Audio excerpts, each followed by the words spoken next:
ఇప్పుడు హైట్ ఉంది కాబట్టి ఎటు పంపుందో అదే తీసుకుపోవాలి.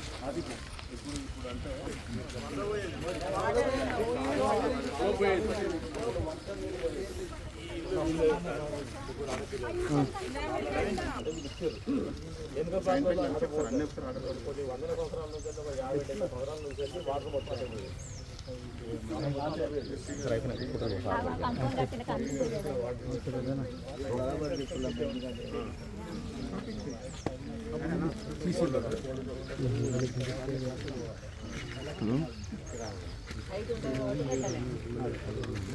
అన్న ఏమన్నా మధ్య పెట్టిందంటే ఆ గోడ పక్క పంటలో ఉండే కాలువ అక్కడికి ఉండేదాన్ని అది బ్లాక్ చేసేసి ఇల్లు కట్టుకున్నారు. ఇల్లు కట్టుకొని ఇల్లు కట్టుకున్నారు ఏం చేసిండు కదా, మేము మీకు తారుకి ఇట్లా తవ్విస్తాము, కాలువ వస్తుంది, మీకు రోడ్డు ఇస్తాం, మేము మీరు నచ్చడానికి తవ్విస్తాము అని చెప్పి మమ్మల్ని మేము ఒప్పుకోలేదు.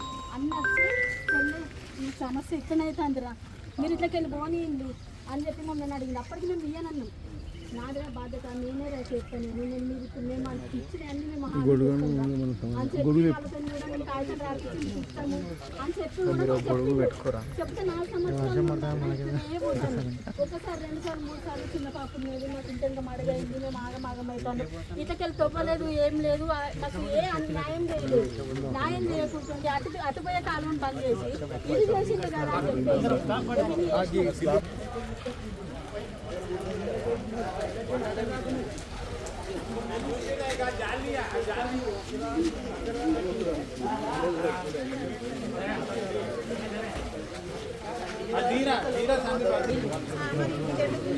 ఇల్లు కట్టిందని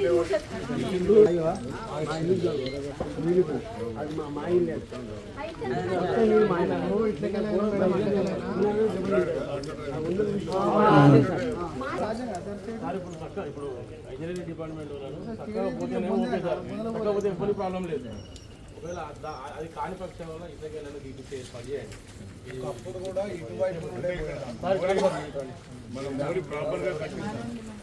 మోరీ కట్టి అన్న ఎక్కడ నుండి అంటే ఓపెన్ ప్లేస్ ఎటువంటి పోయినాయి, ఇల్లు కట్టుకున్నా, నాకు ఇల్లు లేదు, నేను ఉద్యోగం చేసుకున్నా, నాకు 3 పిల్లలు, నేను ఇల్లు కట్టుకున్నా, ఇదే నాకు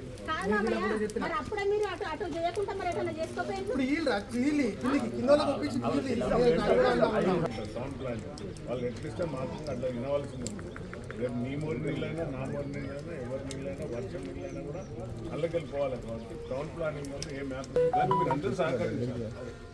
పొద్దున్న లేస్తే మనం అందరం ముఖాలు చూసుకున్న మీ కష్టపడతారు, వాళ్ళ కష్టపడతారు.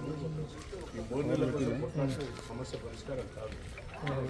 దానికి టౌన్ ఎట్లుంటే అట్లా తీద్దాం. స్ట్రీమ్ లైన్ ఎట్టుపోతే అటు పోతుంది. వర్షం నీళ్ళు నువ్వు ఎక్కడ కట్టి ఎన్ని గుట్టలు కట్టినా కూడా పలకొట్టి పోతుంటాయి కెనాల్లో.